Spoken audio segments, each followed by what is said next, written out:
कि कोई आदमी किसी का मजाक ना उड़ाए, किसी की इज्जत की धज्जियां ना उड़ाए, किसी को मजाक ना बनाए। और आगे अल्लाह ने फरमाया कि उसकी इज्जत इतनी है, वला तजस्ससु वला यग़्तब बाज़ुकुम बाज़ा, कि उसकी जासूसी मत करो, उसकी गीबत ना करो, क्योंकि ये उसकी इज्जत का सवाल शामिल है। तज़यीन गुलशन में हमें भी याद रखना, चमन में जब बहार आए।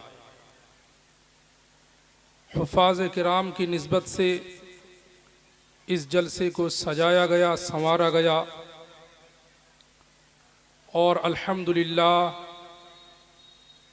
23 हुफ़ाज़ किराम के दस्तर, उनके सरों पर दस्ताल फ़ज़ीलत रखी जाएगी इंशाअल्लाह। इस दौरे पुरफितन में एक सवाल उमूमन ये उठता है कि कुरान करीम के अंदर है क्या,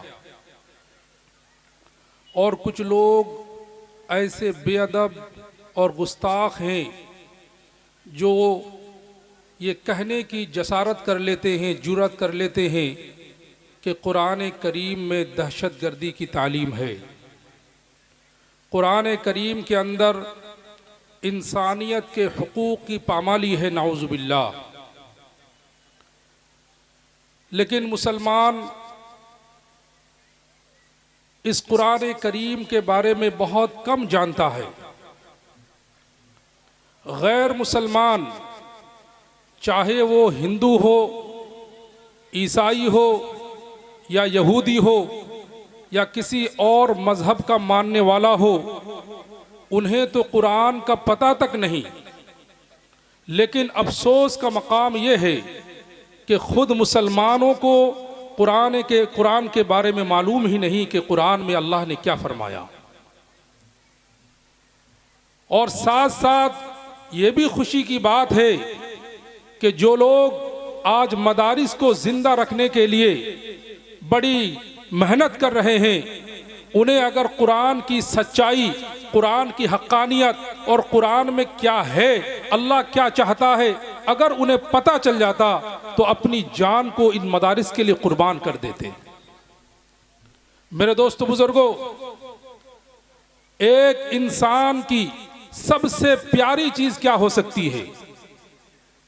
तो गौर करने के बाद पता चला एक इंसान को अपनी जान सबसे ज्यादा प्यारी है। और कुरान करीम ने एक इंसान की जान के तहफ़्फ़ुज़ की जिम्मेदारी ली है कि अगर कोई कुरान करीम को मान ले, कुरान करीम को अपना ले, कुरान करीम को थाम ले, तो उसके लिए अल्लाह ने ये हुक्म दिया है, वला तक़्तुलुन नफ्सल्लती हर्रमल्लाहु इल्ला बिल हक़, कि जिस जान को कत्ल करना अल्लाह ने हराम किया है, उस जान को तुम कत्ल ना करो।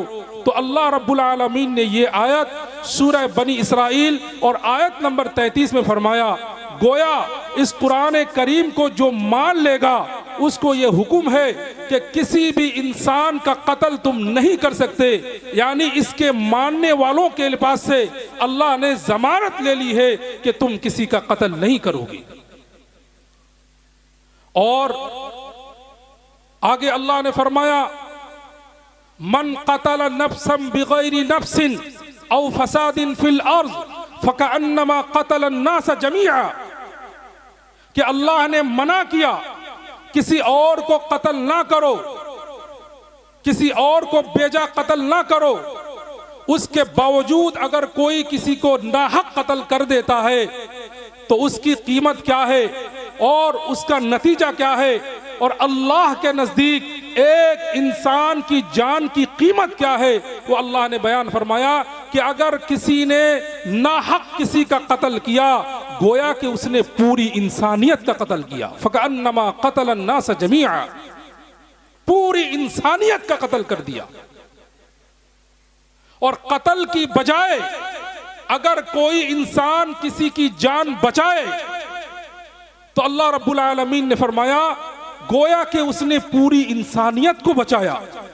वमन अहयाहा फकअन्नमा अहयन्नास जमीआ, और जिसने किसी की जान बचाई, किसी की जान का तहफ़्फ़ुज़ किया, किसी की जान की हिफाजत की, गोया कि उसने पूरे इंसानों की जान की हिफाजत की।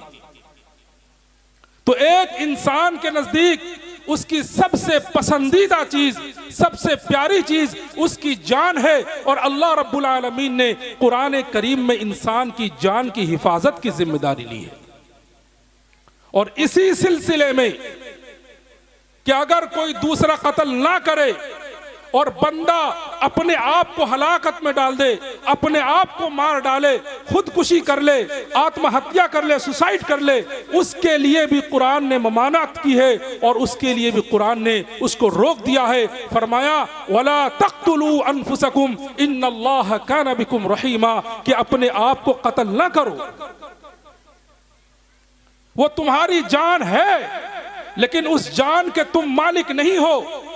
तुम्हें लालन पालन करने वाले कोई और हैं, तुम्हें भाषा सिखाने वाले कोई और हैं, तुम्हें गोद में लेकर खिलाने पिलाने वाले कोई और हैं। तुम जो सालन खाते हो, जो चावल और रोटी खाते हो, उस रोटी को बनाने के लिए, उस रोटी और चावल को बनाने के लिए पूरी दुनिया मेहनत कर रही है। लिहाजा इस जान पर तुम्हारा कोई हक नहीं है। तुम आत्महत्या या खुदकुशी करना तुम्हारे लिए जुर्म है। अल्लाह ने फरमाया वला तक़्तुलू अनफुसकुम इन्नल्लाह काना बिकुम रहीमा, अपनी जान को भी हलाक ना करो।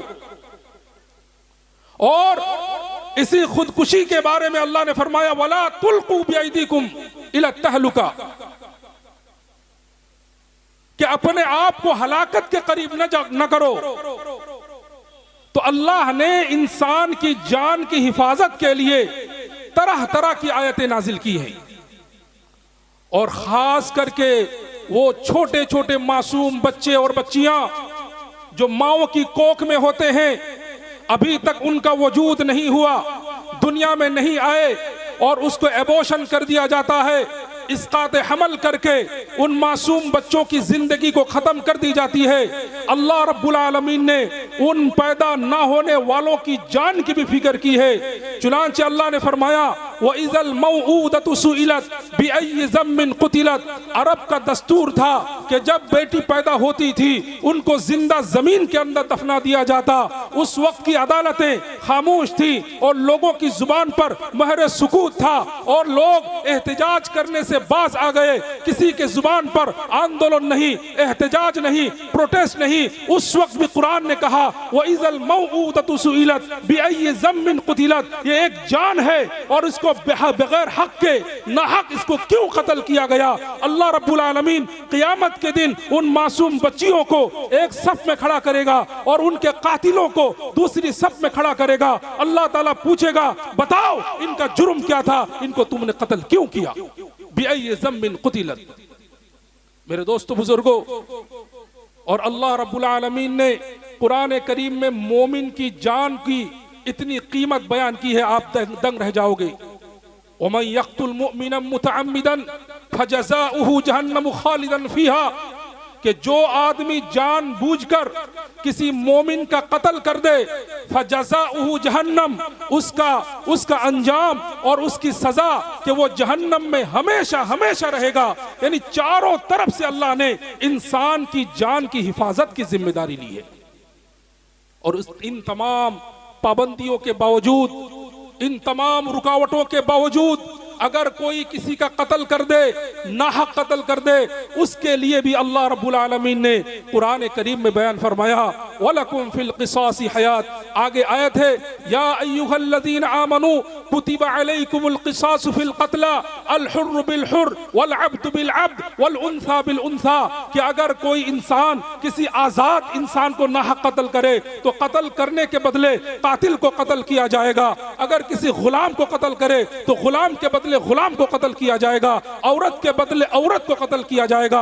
अल्लाह रब्बुल आलमीन ने फरमाया अगर कोई इंसान किसी को नाहक कत्ल कर दे तो कत्ल करने वाले को भी जीने का कोई हक नहीं है। यानी इंसान की जान की हिफाजत की जिम्मेदारी अल्लाह ने कुरान करीम में किस तरह ली है। मेरे मोहतरम दोस्तों, बहुत से लोगों को ऐसा सवाल उठता है जहन में कि एक इंसान ने कत्ल कर दिया तो पहले ही एक खानदान का नुकसान हुआ जिसका कत्ल हुआ है। फिर कातिल को, कत्ल करने वाले को अगर किसास में, बदले में कत्ल किया जाए तो 2 परिवार वालों का नुकसान होगा। लेकिन मेरे मोहतरम, उसी का जवाब अल्लाह रब्बुल आलमीन ने दिया, वलकुम फिल क़िसासी हयातुन या उलिल अलबाब। ऐ अक्लमंदो, किसास के अंदर तुम्हारे लिए जिंदगी है। तुम्हें बज़ाहिर ऐसा लगता है कि 2 परिवार का चिराग बुझ गया है, 2 खानदान वालों का 2 आदमी कत्ल हुआ है, मारा गया है, लेकिन कहते हैं कि ये पूरे समाज को कत्ल से, एक अल्लाह रब्बुल आलमीन ने पूरे समाज को कत्ल से रोक दिया है। अगर कातिल को यूं ही छोड़ दिया जाए और उसको सजा ना दी जाए तो इंसान के अंदर हिम्मत पैदा हो जाएगी, जुर्रत आ जाएगी। वही कातिल औरों का कत्ल करेगा या उसकी देखा देखी और लोग कत्ल करने पर जुर्रत करेंगे। जब एक कातिल को सजा में और उसको बदले में कत्ल कर दिया जाए तो पूरे समाज के अंदर एक पैगाम जाएगा, एक मैसेज जाएगा कि अगर हमने किसी का कत्ल किया तो बदले में हमें भी कत्ल किया जाएगा। यानी एक इंसान को कत्ल करके अल्लाह ताला पूरे समाज और पूरे माशरे की कत्ल से हिफाजत की जिम्मेदारी ले रहे हैं।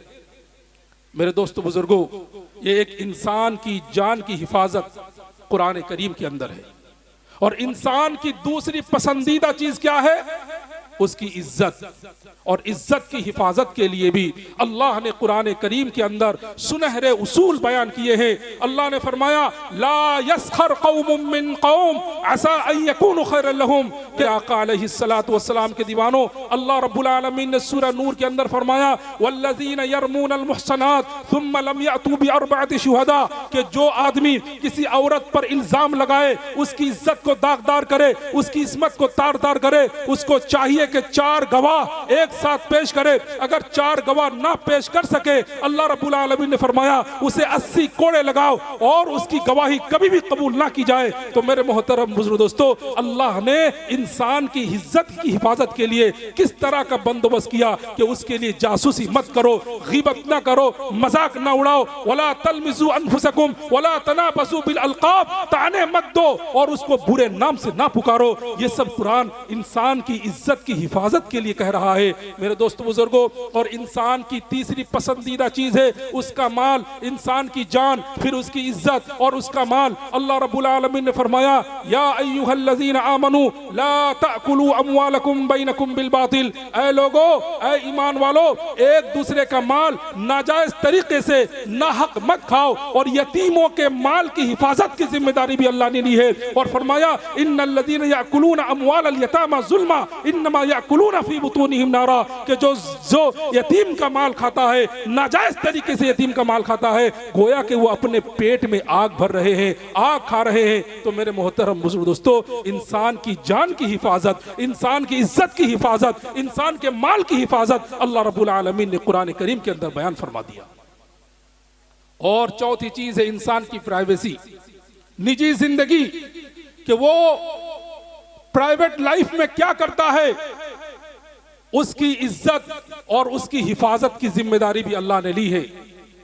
चुनांचे अल्लाह ने फरमाया, या अय्युहल्लज़ीना आमनू ला तदखुलू बुयूतन गैर बुयूतिकुम हत्ता तस्तअनिसू व तुसल्लिमू अलैहा। कि जब कोई इंसान अपने घर को छोड़कर किसी दूसरे के घर में जाए तो सबसे पहला अदब यह है कि वो उसकी इजाजत ले, वो तुसल्लिमू अलैहा, और उनको सलाम करे। अगर सलाम का जवाब मिला, इजाजत मिली, फिर उसके बाद उसके घर में दाखिल होने की इजाजत है। पता नहीं कि वो अपने कमरे में, अपने घर में किस हालत में होंगे, किस पोजीशन में होंगे, हमें और आपको पता नहीं है। इसलिए पहले इजाजत लो, सलाम दो। व इन क़ील लकुम उरजिऊ फरजिऊ हुवा अज़का लकुम। अगर अंदर से आवाज आए कि वापस चले जाओ, अब रुकने का इख्तियार नहीं है, तुम वापस जाना ही पड़ेगा। मेरे मोहतरम दोस्तों, क्योंकि इंसान की प्राइवेसी है, उसकी प्राइवेट लाइफ है। और इंसान को अल्लाह ने ज़मीर की आजादी भी दी है। ऐसा नहीं कि आपको जबरन जबरदस्ती इस्लाम कबूल करना ही पड़ेगा, ऐसा नहीं है। अल्लाह ने फरमाया, ला इकराह फिद्दीन, कि दीन में कोई जबरदस्ती नहीं है। आगे अल्लाह ने कहा, लकुम दीनुकुम वलिय दीन। ऐ काफिरों, ऐ मुशरिकों, तुम्हारा मजहब तुम्हारे पास, हमारा मजहब हमारे पास। अल्लाह रब्बुल आलमीन ने फरमाया, अपने हबीब सल्लल्लाहु अलैहि वसल्लम से, अफ अंत तुकरिहुन नास हत्ता यकूनु मुमिनीन, क्या आप लोगों को जबरदस्ती इस्लाम में दाखिल करोगे या आप जबरदस्ती किसी को मुसलमान बनने पर मजबूर करोगे? ऐसा नहीं। और अल्लाह रब्बुल आलमीन ने भी फरमाया वक़ुलिल हक़्क़ु मिन रब्बिकुम फमन शाअ फलयुमिन वमन शाअ फलयकफुर। ये अल्लाह रब्बुल आलमीन ने फरमाया अल हक़्क़ु मिन रब्बिकुम, हक तो अल्लाह रब्बुल आलमीन की तरफ से है। अब जिसका दिल चाहे वो ईमान लाए, जिसका दिल चाहे वो कुफ्र इख्तियार करे, ये इजाजत नहीं है, ये इख्तियार है। अल्लाह ने कुफ्र की इजाजत नहीं दी है। अगर तुम अपने इख्तियार से कुफ्र इख्तियार करोगे तो उसका अंजाम भी तुम्हें भुगतना पड़ेगा। मेरे दोस्तों बुजुर्गों, अल्लाह रब्बुल आलमीन फरमाया कि किसी इंसान को उसकी दिल आजारी ना करना चाहिए। किसी इंसान की दिल आजारी सख्त से सख्त गुनाह है और किसी मजहब के माबूदों को गाली देना भी इस्लाम के अंदर मना है। चुनांचे अल्लाह ने फरमाया वला तसुब्बुल्लज़ीना यदऊना मिन दूनिल्लाह फयसुब्बुल्लाह अदवन बिगैरि इल्म, कि जिन अल्लाह को छोड़कर जिन ठाकुरों की, जिन पुतों की ये लोग परस्तिश करते हैं, इबादत करते हैं, पूजा पाठ करते हैं, उन माबूद को गाली मत दो, बुरा भला मत कहो। तो मेरे दोस्तों बुजुर्गों, पता चला कि अल्लाह रब्बुल आलमीन ने इंसान को ज़मीर की आज़ादी का हक दिया है और उसे इख्तियार दिया है कि वो इस्लाम कबूल करे या इस्लाम के अलावा किसी और मजहब को अपनाए। अल्लाह रब्बुल आलमीन इख्तियार दिया है, लेकिन इस्लाम के अलावा कोई मजहब कबूल करने पर उससे सख्त गिरफ्त होगी और उससे पूछताछ होगी। मेरे दोस्त बुजुर्गों, एक एक चीज अल्लाह रब्बुल आलमीन ने कुरान करीम के अंदर इंसान के हुकूक की हिफाजत के सिलसिले में एक एक आयत अल्लाह रब्बुल आलमीन ने नाजिल की है। मेरे दोस्तों बुजुर्गों, आज उनके दिलो दिमाग के अंदर कुरान के खिलाफ ये वसवसे क्यों आते हैं? वो लोग कुरान करीम के खिलाफ जबान दराज क्यों करते हैं? उसकी बुनियादी वजह यही है कि वो कुरान करीम से नावाकिफ हैं। उनके पास वही पैगामात आते हैं जो सोशल मीडिया के जरिए से उनके पास पहुंचते हैं। मेरे दोस्त बुजुर्गों, मुसलमानों को चाहिए कि कुरान करीम अलहम्दु से वन्नास तक पढ़ें, उसके मानी को समझें, अल्लाह रब्बुल आलमीन क्या कहना चाहते हैं, ताकि बर वक्त काफिरों को जवाब दिया जा सके, मुनाफिकों को जवाब दिया जा सके। और मेरे दोस्त बुजुर्गों, कुरान करीम ने हर अखलाक रजीला से, हर गंदी आदत से कुरान करीम ने, अल्लाह रब्बुल आलमीन ने इंसानों को रोका है। कुरान ने कुफर से रोका, शिर्क से रोका, निफाक से रोका, अल्लाह की नाफरमानी से रोका, कत्ल नाहक से रोका, अल्लाह ने फहाशी और उरियानियत से रोका, हम जिन्स परस्ती से अल्लाह रब्बुल आलमीन ने रोका। हम जिन्स परस्ती का मतलब यह है कि एक लड़की के साथ अपनी चाहत पूरी करे, एक लड़का अपने एक लड़के के साथ ख्वाहिश पूरी करे। अल्लाह रब्बुल आलमीन ने इन तमाम चीजों पर पाबंदी डाल दी है। और यहाँ तक के अल्लाह रब्बुल आलमीन ने मुआशरे के अंदर इत्तिहाद लाने के लिए और अमन सुकून के साथ इंसान जिंदगी बसर कर सके, इसलिए चोरों के लिए भी अजीब रास्ता इख्तियार किया है। फरमाया वस्सारिकु वस्सारिकतु फक्तउ अयदियहुमा जज़ाअन बिमा कसबा नकाला मिनल्लाह, कि अगर कोई चोरी करे, चोरी करने वाला चाहे मर्द हो या औरत हो, उसका हाथ काट दिया जाए ताकि कोई दूसरा इंसान चोरी ना कर सके और चोरी करने की उसके अंदर हिम्मत और जुर्रत ना आ सके। मेरे मोहतरम दोस्तों, एक एक आयत पर आप गौर करें। चुगलखोरी से रोक दिया गया, तोहमत से रोक दिया गया, इल्जाम तराशी से रोक दिया गया, बुहतान से रोक दिया गया, तकब्बुर और गुरूर से रोक दिया गया, हसद और बुग़्ज़ से रोक दिया गया, बुखल और कंजूसी से रोक दिया गया। हर अखलाक रज़ीला से अल्लाह रब्बुल आलमीन ने कुरान करीम के अंदर इंसान को होशियार किया, रोका। अब बताओ कि जो कुरान इंसान की जान की हिफाजत की जिम्मेदारी लेता है, क्या वो कुरान दहशतगर्दी की तालीम दे सकता है? जो कुरान इंसान की इज्जत की हिफाजत की जिम्मेदारी लेता है, क्या वो दहशतगर्दी की तालीम दे रहा है? जो कुरान इंसान के माल की हिफाजत की जिम्मेदारी ले, क्या वो कुरान दहशतगर्दी की तालीम दे सकता है? मेरे मोहतरम दोस्तों, नहीं। बल्कि एक खास सवाल वो लोग उठाते हैं, सूरह तौबा की आयत के मुशरिकों को जहां पाओ कत्ल करो। मेरे मोहतरम दोस्तों, ये उनकी जिहालत की दलील है। कुरान करीम के अंदर ऐसी कोई आयत नहीं है, बल्कि वो एक अलग मौका था, अलग सिचुएशन थी, अलग पोजीशन थी, जिसकी वजह से अल्लाह रब्बुल आलमीन फरमाया कि अगर काफिर तुम्हारे साथ मुकाबला करने के लिए आ रहे हैं, मुकाबला कर रहे हैं, उस दौरान तुम्हें हक है कि मुशरिकों को कत्ल करो। लेकिन कुरान साफ तौर से कहता है वो इन अहदुम मिनल मुशरिकीन इस्तजारका, इस घुमसान की लड़ाई के अंदर भी अगर कोई काफिर आकर तुमसे पनाह मांगे फाजिरहु, उसको पनाह दो, हत्ता यस्मा कलाम अल्लाह, यहां तक कि वो अल्लाह का कलाम सुन ले। और जब अल्लाह का कलाम सुन ले अबलिगहु मअमना, उसको अमन और सुकून की जगह पर पहुंचा दो। मेरे मोहतरम दोस्तों, ये कुरान सुनहरी उसूल पेश करता है। कुरान किसी के मजहब को और मजहब के मानने वालों की दिल आजादी को बर्दाश्त नहीं करता। इसीलिए मेरे मोहतरम दोस्तों, आज हमें फख्र होना चाहिए कि इस तजवीदुल कुरान अब्बासिया से 23 हुफ्फाज़ किराम निकल रहे हैं। ये लोग सुबह और शाम हमारी हिफाजत करेंगे, कुरान करीम पढ़ पढ़ कर हमें सुनाएंगे। मेरे दोस्त बुजुर्गों, इन हुफ्फाज़ किराम की कदर हम दुनिया वाले नहीं कर सकते। अल्लाह रब्बुल आलमीन ने इनका मकाम और इनका मर्तबा बुलंद करेगा जब इनके माँ बाप को क़यामत के दिन ताज पहना जाएगा। मेरे आका अलैहिस्सलातु वस्सलाम के दीवानों, ये सूरज, इसकी रोशनी उस ताज और उस मुकुट के मुकाबले में इसकी रोशनी मांद पड़ जाएगी, घटने लग जाएगी और कम लगेगी। मेरे दोस्त बुजुर्गों, हमारे बाहर के जो मेहमान मोहतरम हैं वो आ चुके हैं और इन्हीं बातों को मैं समेट कर एक बात करना चाहता हूँ कि कुरान इंसान की हिदायत के लिए है, इंसानियत की तालीम देने के लिए है। अल्लाह ने शुरू में कह दिया हुदल लिल मुत्तकीन, ये कुरान अल्लाह से डरने वालों के लिए हिदायत है। और अल्लाह ने आगे फरमाया शहरु रमज़ान अल्लज़ी उनज़िला फ़ीहिल कुरान हुदल लिन्नास, इस कुरान करीम के अंदर लोगों के लिए रहनुमाई है, लोगों के लिए हिदायत है। पूरा का पूरा कुरान अलहम्दु से वन्नास तक इंसान की हिदायत के लिए है। अगर इंसान इसको मजबूती से थाम ले, इंशाअल्लाह कहीं भी वो नहीं रुकेगा और बिल्कुल अल्लाह रब्बुल आलमीन की जो हिदायत है उस हिदायत पर गामजन हो जाएगा। अल्लाह ताला इन बातों पर हम सबको अमल की तौफीक अता फरमाए। व आखिर दावाना अनिल हम्दुलिल्लाहि रब्बिल आलमीन।